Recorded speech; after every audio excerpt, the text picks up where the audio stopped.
Hello, third graders. I'm coming to you today with an update on how to navigate Schoology for students working in Math and Focus.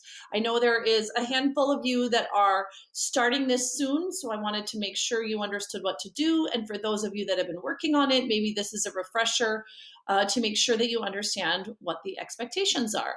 So, first of all, I wanted to highlight that this is where the daily math questions document lays or lives. We can click on that, and inside you will find that I have a question document where you can write in any questions that you have for the day, and then I will answer you on that document. Um, that is a great way to get an answer to a question. Underneath there, you'll follow along and go into this fourth grade math and focus. You can see inside there is work for both book A and book B. Most of you have book A at home, some of you have book B. First off, here is the digital copy of the book. Once you click on that, you will get a in-window book. One thing that I've noticed that's helpful is if you want to click the box with the arrow, it will open that book in a new tab for you. It's easier to see here. It's larger. So once you're inside, you would hit the contents, choose whatever chapter you are working on, and then you can scroll to choose the lesson that you are on. And so this would be 2.3. You use the arrow buttons on the side to turn the page. You also can change the page view if you want to see it larger. Choose the first one. You do have to scroll then, but it is an easy way to see it large on your screen. So that is the digital textbook. And then underneath you will see there are two folders. One houses the work for book A and one for book B. Inside book A, there are 6 chapters.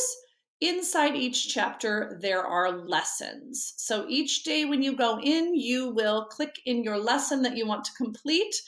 If I'm inside chapter 1, you can see here is the list of things I need to complete each day. So I'm going to go into lesson 1.2 and show you an example of what that might look like. So inside I have my lesson video. I can click on that and it will open a new tab. This will be sometimes a video of an actual lesson for your work that you're doing. So like this one is exactly for lesson 1.2 in Math and Focus. Sometimes it will be just a topical video on how to do the topic of the lesson. Next, you'll see the Let's Practice answer keys. Those are from the hardcover book. So if you're reading through the hardcover book and you get to the Let's Practice questions, so see these in green are guided learning. These are not required.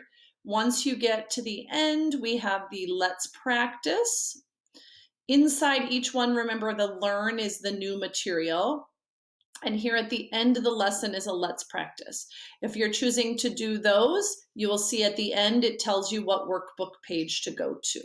So there's the answers for the Let's Practice. You will be required to correct your answers in the workbook. So let me show you when you click on that link, it will bring you to the book page with the answers, and then you can flip through the book pages by hitting next. You don't have to go back and forth. You can just hit next. Then at the back, when you're done, you've hit the last one maybe.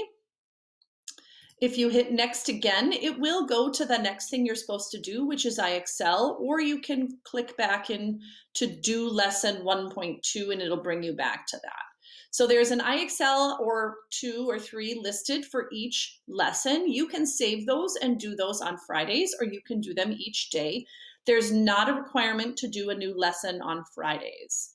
The last part is the most important part. This is how I track what you're doing each day and if you're following my guideline of 1 lesson a day.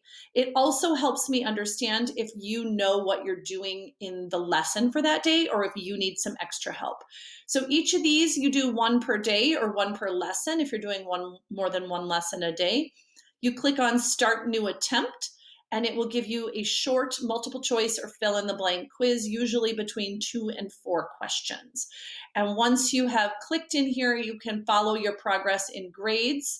It will give you your scores for each quiz that you have given or completed. So again, this is all the material that you should complete for one day. One lesson per day is required. I'm also going to be sending out a document to all families that will help you plan your week. So each day you could choose what lessons you're going to do and how much you want to accomplish. As usual, if you have other questions, you're welcome to send me an email or make a note on that third grade math daily questions document. I hope everybody is having a lovely time working from home. I do miss you all and wish we were together. Thank you.